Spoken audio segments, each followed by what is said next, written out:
Bismillahirrahmanirrahim. Assalamualaikum warahmatullahi wabarakatuh. Sebelumnya, terima kasih kepada Ibu Andi Reski Almeida Demacending, SPD MM, selaku dosen pengampu pada mata kuliah Sistem Informasi Keuangan. Dan adapun anggota kelompok kami, yakni Salsabila sebagai pemateri pertama, kemudian Siti Nurer Syamidar sebagai pemateri kedua, kemudian Natasha Alda sebagai pemateri ketiga, selanjutnya Nur Alia Marwa sebagai pemateri keempat atau terakhir, dan saya sendiri Asmaul Husna sebagai moderator. Baiklah, pada kesempatan kali ini kami akan mempresentasikan sebuah materi dengan judul Efisiensi dari Unicorn sampai Krisis Keuangan. Jadi untuk mengefisienkan waktu, langsung saja saya persilahkan kepada para pemateri untuk mempresentasikan materinya secara bergiliran. Silakan.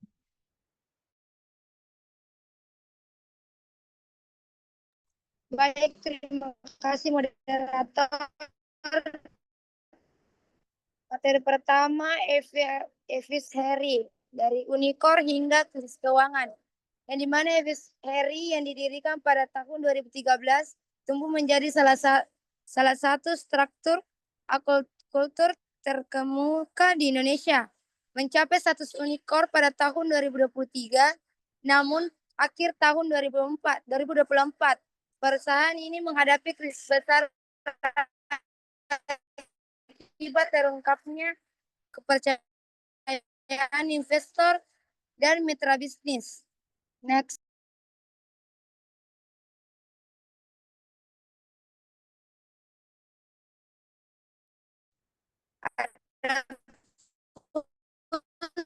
Sejarah dan perkembangannya pada awal mula didirikan pada 8 Oktober 2013 di Bandar Iksan Akirul Syah dan Krisna Aditya.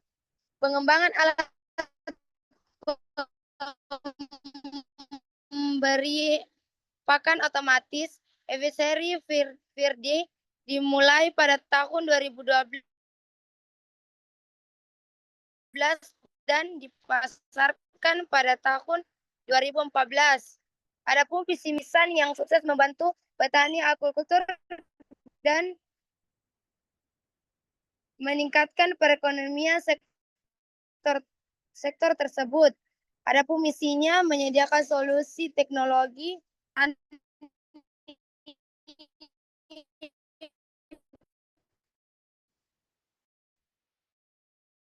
bersaing tahun 2023 dengan valuasi US dollar 1 miliar setelah menerima pendanaan seri D sebesar US dollar 200 juta. Menyediakan layanan pendanaan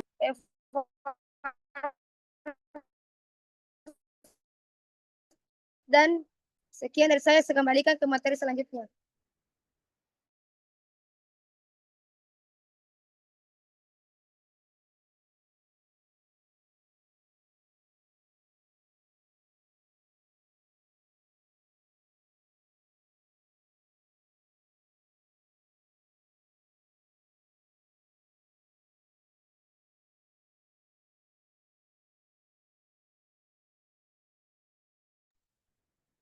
Baik, jadi materi berikutnya yaitu terungkapnya skandal manipulasi keuangan, yang dimana terdiri 3 poin. Yang pertama itu audit internal. Pada akhir tahun 2024, audit internal mengungkapkan adanya manipulasi laporan keuangan sejak tahun 2018.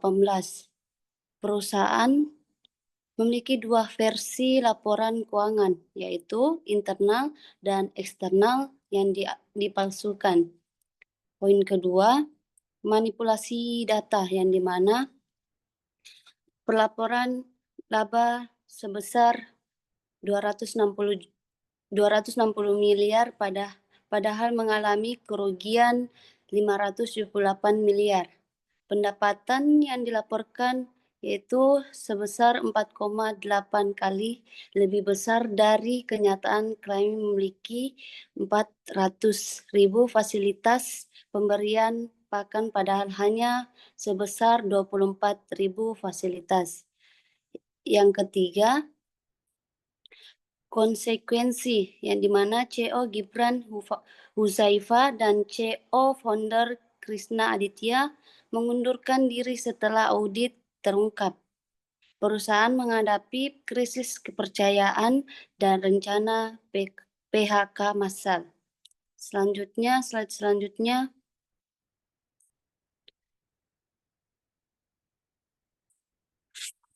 Yaitu detail manipulasi laporan.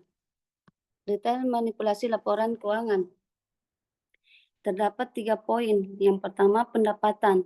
Laporan eksternal US dollar 750 juta, laporan internal US dollar 150 juta. Selisih yang sangat besar mengindikasikan adanya pengelembungan angka pendapatan. Poin ketiga, ada laba sebelum pajak, yang dimana laporan eksternal yaitu US dollar 16 juta, sedangkan laporan internal kerugiannya sebesar US dollar 35,4 juta. Perbedaan ini memperkuat dugaan bahwa kondisi keuangan perusahaan sebenarnya lebih buruk.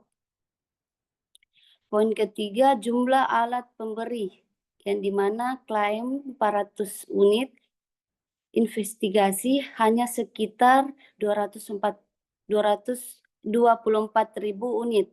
Hal ini mengindikasikan adanya manipulasi data untuk menampilkan angka penjualannya yang lebih tinggi. Baik, terima kasih. Baik, materi selanjutnya yaitu karakteristik. Yang pertama ada manipulasi keuangan. Nah, efisieri diduga melakukan berbagai manipulasi keuangan untuk menciptakan ilusi keuntungan di mata investor.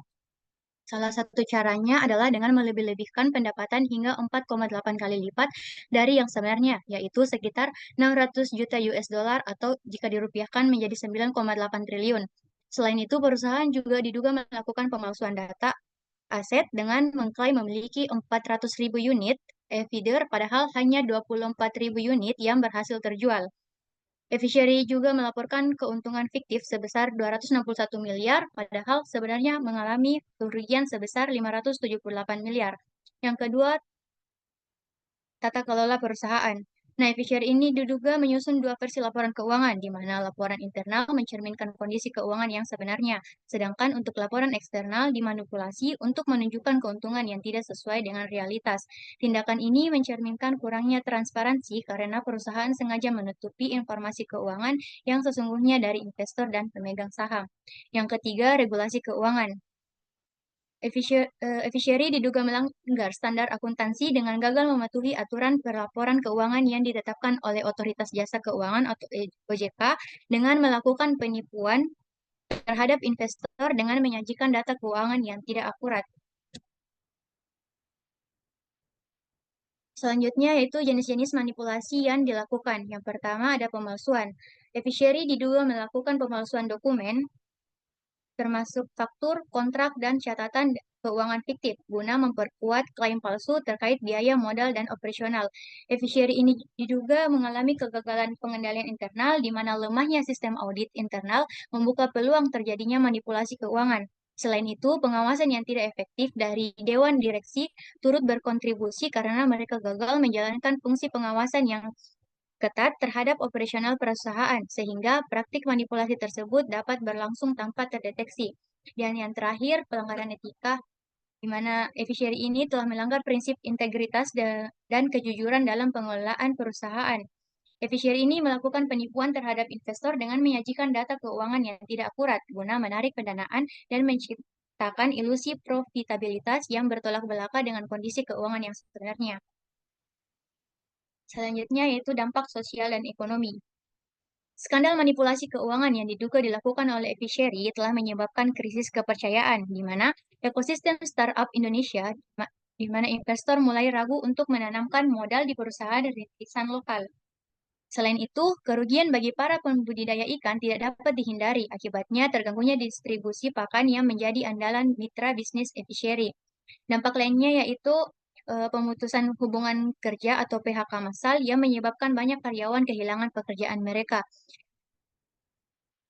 Nah, praktik ini menciptakan presiden buruk bagi industri startup Indonesia karena merusak reputasi sektor tersebut dan membuat investor lebih berhati-hati dalam proses pendanaan di masa yang akan mendatang. Dan dari saya kembalikan ke moderator. Baik, langsung saja. Jadi, setelah adanya skandal Evishery ini terungkap, ada beberapa reaksi dan juga tindakan yang dapat kita ambil, ya, yang diambil oleh perusahaan, di mana CEO Gibran Husaifah dan Chief Product yang selaku office produk dari perusahaan ini, yaitu Krishna Aditya, itu jabatannya dicopot pada Desember 2024. Nah, terjadi juga penolakan PHK. Serikat Pekerja menolak keputusan PHK massal karena berdampak pada pembudidaya ikan yang kesulitan mendapatkan pakan dan juga memicu beberapa kekhawatiran di mana itu investor lebih selektif dalam berinvestasi di perusahaan digital, memicu perdebatan tentang modal bisnis startup. Nah, di sini selanjutnya. Nah, di sini kita bisa lihat beberapa perbandingan laporan keuangan internal dan eksternal.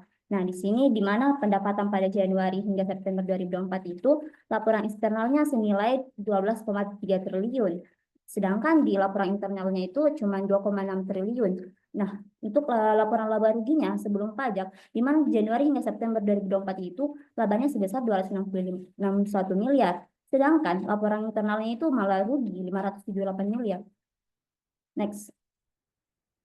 Jadi, pelajaran dan langkah ke depan untuk kita itu di mana kasus Evishery ini menjadi pengingat penting tentang pentingnya transparansi dan akuntabilitas dalam pengelolaan startup. Evaluasi terhadap praktik, bisnis, dan standar operasional perlu dilakukan untuk mencegah kejadian serupa di masa mendatang. Investor juga perlu lebih berhati-hati dan selektif dalam berinvestasi. Sekian, saya kembalikan ke moderator.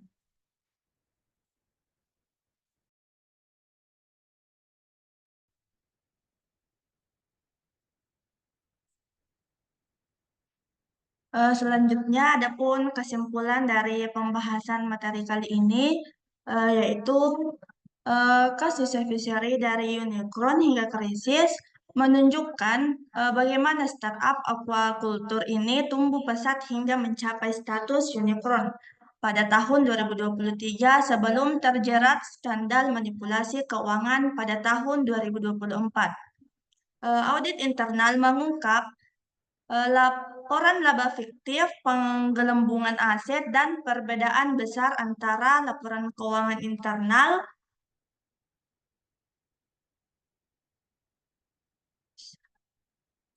dan eksternal yang meruntuhkan kepercayaan investor.